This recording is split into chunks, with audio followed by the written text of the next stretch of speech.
Most people, when they see an ambiguous situation, they get scared and they freeze. They wait for someone to tell them what to do. You don't have to make your decisions in your own head.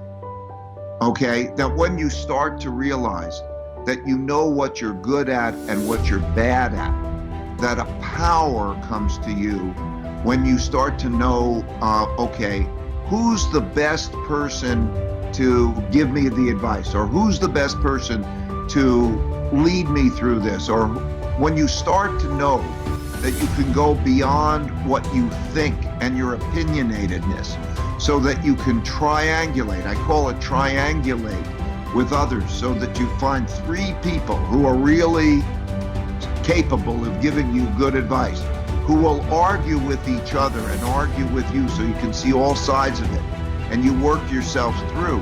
So it's not just your eyes looking for the path, but it's other people's eyes looking with the path with you, knowing that you're going to have successes and failures. But that power of that collective learning and triangulate well with humbleness is a great power as you go through that cycle. Lots of people who will tell you you're crazy because it's easy for people to give you drive-by advice. Look, they're just driving by, oh, the economy sucks.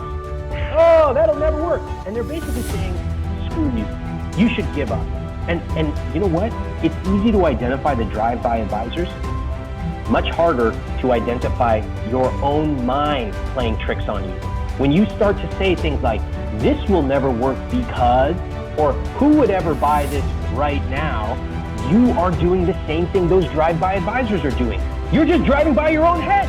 You're saying, that'll never work. So my advice to you on that is don't try to deny it. Your mind will always play from a position of safety, not excellence. And so acknowledge it, write it down and say, okay, this will never work. This is horrible. I suck. I'm not good. Write it down. But then open up another piece of paper and say, okay, I wrote down all the reasons that this might fail. Now let me write down all the reasons that this might succeed. And then take those two pieces of paper and look, and you choose which one you want to follow. The easiest thing I've done was to get out from under the labels and to live the life that I live. The most difficult thing I've ever done was to believe that I can do it.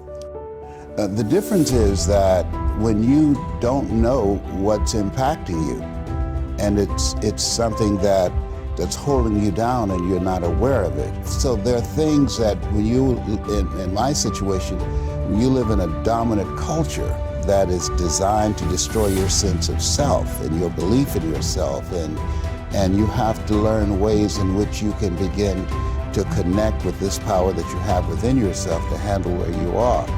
The key is to be constantly in a perpetual process of discovering the truth of who you are and fighting constantly to look for ways in which you can escape the inner conversation. I speak to audiences around the world, and I train speakers as well, and I tell them that when you speak, that there's an objective that you want to achieve when you speak to an audience, because how people live their lives is a result of the story they believe about themselves. So you as a speaker, when you speak in this program, when people see you, what you do is distract, dispute, and inspire. You distract people from their current story with your guests and the questions that you ask.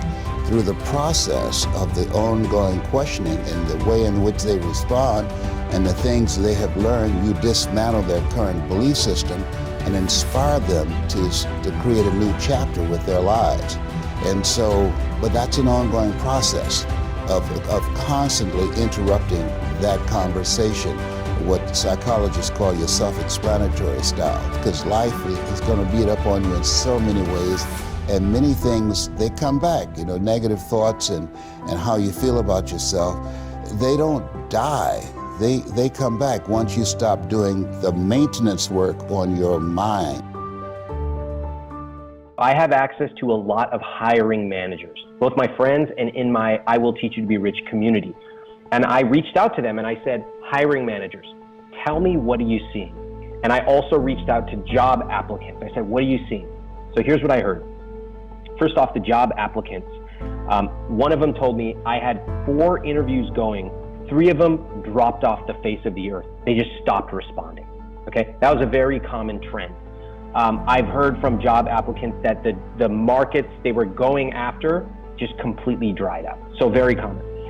Interestingly, on the hiring manager side, there were some people who said there are hiring freezes that were immediately instituted, but I had some hiring managers who said, we are hiring and we can't get enough applicants. And I said, why do you think that is? They're like, I think nobody thinks anyone's hiring. So there's a whole game being played around us. And of course it's true that right now it's an employer's job market. Of course it's true that it's fiercely competitive. But that doesn't mean we shouldn't still focus on landing a job. Now I want to tell you how I think about landing a job right now. Most people, when they see an ambiguous situation, they get scared and they freeze. They wait for someone to tell them what to do. That's because that's what we've been taught since we were kids. Oh, I don't know what to do. Is the teacher going to tell me to go over here or go over there? And we've been indoctrinated, okay? But in times of ambiguity, I think we love it.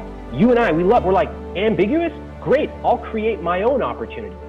So imagine that you see a job that's in Washington, D.C., and you live in Seattle, and it says, requires 8 years of experience and DC-based, blah, blah, blah. I would look at that and say, great. I only have 3 years of experience and I live in Seattle. I'm going to write the most amazing cover letter and tell them why I deserve this job. I'm going to point to the exact briefcase technique, things that I've implemented. You guys can Google briefcase technique and learn about that. And I'm going to tell them, look, I work in Seattle. We can discuss DC, but nobody's working physically right now. So we might as well just get this started so you don't have to wait for the right candidate. I am the right candidate. In other words, take all the rules and put them aside. It's a different time. For most people, they get scared by that ambiguity. For you, you're listening to this, you're watching this, you can create your own rules right now. In the old days when people used to carry around a briefcase, you go in for an interview and they say, all right, tell me about yourself, blah, blah, blah. Those are all rote questions. And yes, you should answer them. But what really distinguishes a top performer in an interview is that they say, oh, I spoke to several people on your team. I did a little research. I studied the interviews you've given to the press recently, and I put together a little 90-day plan for what I would do in my role. Let me show you. Boom! You theatrically pull out your briefcase, you give them a copy of your document, and then you say, let me walk you through this. Now, as you do this, the manager's jaw drops. She can't believe that somebody came in and did this level of preparation. Now, let's just zoom out for a second. There's 2 types of people listening to this right now. The first type is saying, oh, Ramit, how are you going to find out any of the information? You're so presumptuous. Oh, who would ever think that you could go in and tell a company what to do? Those people will fail because you're looking for reasons for this exercise not to work. So why don't you just give up right now and save the middleman? You're always going to look for why something won't work.